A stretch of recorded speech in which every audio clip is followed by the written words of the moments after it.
today. As you can well see, South African singer Yvonne Chaka Chaka, and to my far right, Charles Radcliffe, who's the chief of the Global Issues section in the Office of the High Commissioner for Human Rights here in New York. Mr. Ivan Simonovic, the Assistant Secretary General, had hoped to be here, but he is with the Secretary General right now, and so Charles is here to represent him. I'm going to pass the floor right away to both of them, but simply just to say that they are obviously here to brief you on a special Human Rights Day event, which is about leadership in the fight against homophobia. Thank you. Good morning, everyone. It's not as cold as I thought it is in New York, but I think it's a great privilege for me to come here as a South African, born in South Africa as a woman, and during apartheid, I know exactly how it is like to be discriminated. And when the UN asked me to come here to talk about homophobia, I thought this is the best thing to do. I'm a mother of 4 boys, and people constantly ask me, are you going to be a good mother-in-law? And I said, well, I'm not sure. I don't know. I could not care less. If my child brings an Indian girl home, or brings an albino, or brings Peter home, that is okay. If my sons just say to me, this is who I want to be with, I have to respect that and say, that's okay. So we have become horrible to each other as human beings. Why do we discriminate? Why do we judge? Why should the people in the minority be judged? Because they should be left alone to be what they want to be. And as a mother, as an advocate, as a musician who has a platform, I've decided to fight this war with them, to say, you are human beings. You are all born. Everybody is born free and born equal. Why should other people be discriminated? When governments themselves see it fit to criminalize these people, I think it's appalling, and we all have to stand up and say, no, this is not correct. Because by so doing, it means communities can do anything to these people. They get killed, they get subjected to all sorts of things, they get ostracized, and I don't think that is fair. So as a mother of 4 boys, as a human rights activist, as an advocate, I want to stand up and say, my fellow brothers, whether you're gay, whether you're lesbians, all the LGBT people, we love you the way you are. We want to respect you, and we want you to be the part of the community. Why segregate?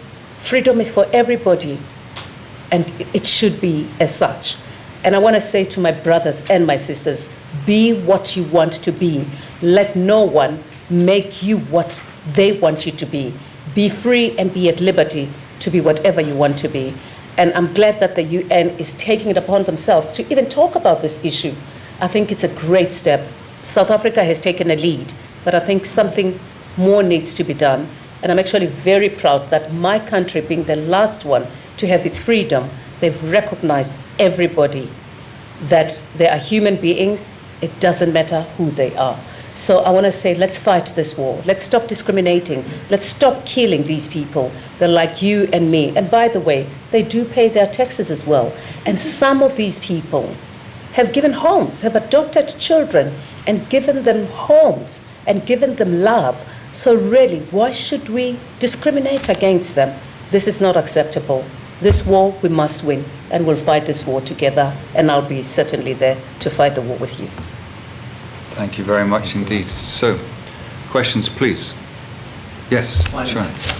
Absolutely. Just in terms of, I mean, you talk about South Africa taking a lead, and I suppose you're referring to the fact that same-sex couples can get married in South Africa, and yet South Africa is being criticized for not using its influence to sway opinions in parliaments throughout the African continent. What's your view on South Africa's leadership role in terms of LGBT rights across Africa, particularly countries like Uganda and Malawi? Well, I must say that, South Africa has taken a lead, and they need to be commended and be congratulated for that. We still have some problems about this corrective rape and things like that. Men raping lesbian girls and saying they want to make them women. I think South Africa has really taken a lead to do that. Obviously, you cannot force other governments to do that, but we need to talk about it, and South Africa has done that. Gay marriages are recognized in our country, but as I said, we've taken a stand. Rules and regulations are there, but we need some kind of action now.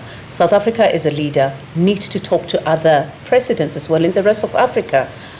I respect culture very much, but we should not be hiding behind culture. People are fighting today because of religion. People are fighting because of all sorts of things. I think we need to stand as human beings and say, you can't just discriminate. People should be what they want to be. And I'm glad South Africa has taken that stand, and they need to do more. It's not the time to put the brakes now. They need to do more, to talk to other governments and say, these are human beings, and there's absolutely nothing special. You know, they're like you and me. Why should they be fighting for their rights? Okay, Mr. Abadi, and then Evelyn. Yes. Thank you, Princess, for this briefing. You described the fight against homophobia as a fight against a war. What are the specific weapons that can be used to fight this war? And how do you link that fight to the concept of tolerance? Well, I really think it's changing people's minds, changing people's perceptions, and educating people. I think when people are educated, really, they will fully understand. But if governments put it in newspapers that LGBTs should be looked at as criminals, should be ostracized, should be killed, should be jailed, I think that becomes a huge problem. It's the government's duty to say that people should be protected because they're human beings as well. So it really starts with governments as well. We need political will.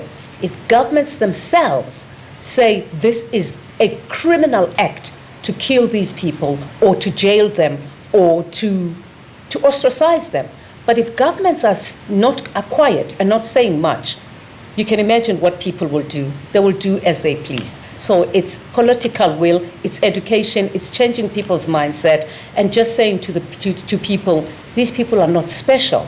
They don't need any special act or anything. They're just human beings. They should be respected the way they are. And that's it.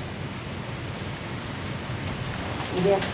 How much naming and shaming is going on in reports that the UN and other people put out, like mentioning governments who discriminate and who do all the things that you just described?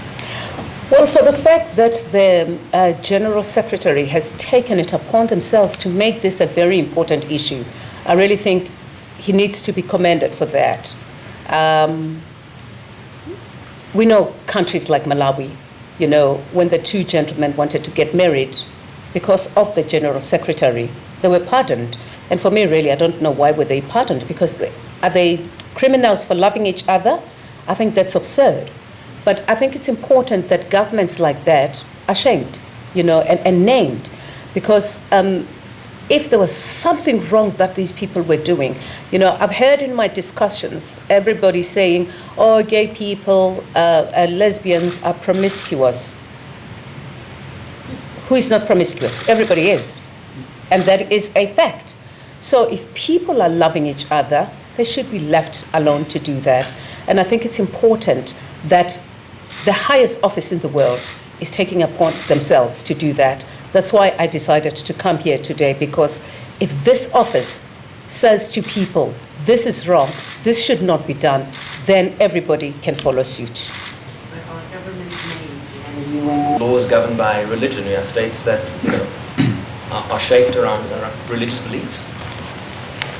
I think this tension between people's religious beliefs and the rights of LGBT people is one that we need to discuss with states and to have a real consultation about this, because people are entitled to their religious views. That is protected under international human rights law. But that is as far as it goes. They are not entitled to require the state to discriminate against other people that they happen to disapprove of on the basis of their religious views. So this is a discussion that is relevant in this context. It's relevant in other contexts too, where you come up against the tension between religious freedom and other freedoms. And it is difficult. It is a complex issue for states to negotiate. And I think what the Secretary General is saying and what the Secretariat is saying, the High Commissioner for Human Rights, is that we need to have a dialogue about this. We need to find a way to protect everybody in different religious and cultural contexts. We need to recognize that the world isn't just one place, that it's diverse, but we need to find a way to make sure that everyone, no matter which culture they live in or what the prevailing religious views are in the society that they live in, that they are protected against violence and discrimination. In terms of customary law, you can speak to that. South Africa happens to be, we might have it on the books that we can get, that same-sex couples can get married, but I think there's a huge divide in that society.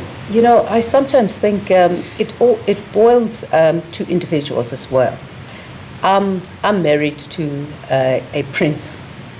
He's Shangaan. My husband is allowed to have 3 or 4 wives, but I wouldn't let him. If he wants to go and marry somebody else, let him go. He can do that. But if women want to be in that customary marriage, I really think it's all about individuals. You choose where you want to go, and that needs to be respected as well. I'm a great respecter of culture. People should not be forced.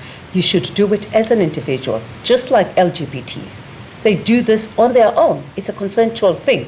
They want to be part of the society. They love who they love, and they should be left alone. So if individuals want to do it themselves, if my husband has the first wife and I'm happy for him to have the second wife, that is okay. They should not be forced to do that. So for me, I respect culture as well. But when I'm being forced to be the second wife, that becomes a huge problem. That means I'm not happy with that, and I'm forced to do that. But when people are not forced, when people are not ostracized, when people are not looked at as criminals if they don't want to respect or to adhere to a culture, then that becomes something else. So it's all about individuals. But at the end of the day, it's in a bigger picture. It's governments that have to do that, and people. Remember, laws are made by people as well. I was going to ask how your husband feels about all that. Come again? I was going to ask you how your husband feels about all that. Oh, well, he can go wherever, he can fly. I will never allow him to have a second wife. And he knows that. That's why he chose me. If he wants to, goodbye. So before we say goodbye, any other questions? Okay. Yes, I beg your pardon, Hanks. Thank you. I just wanted to ask permission first. Are questions outside of the subject of homophobia allowed this morning, particularly for you, Charles, within the realm of human rights? I was going to ask about any possible investigations into the recent Israel-Gaza war. We can come back to you on that.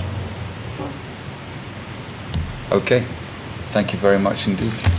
Thank you. Thank you very much to everybody. We look forward to this afternoon's event. Thank you very much. See you later.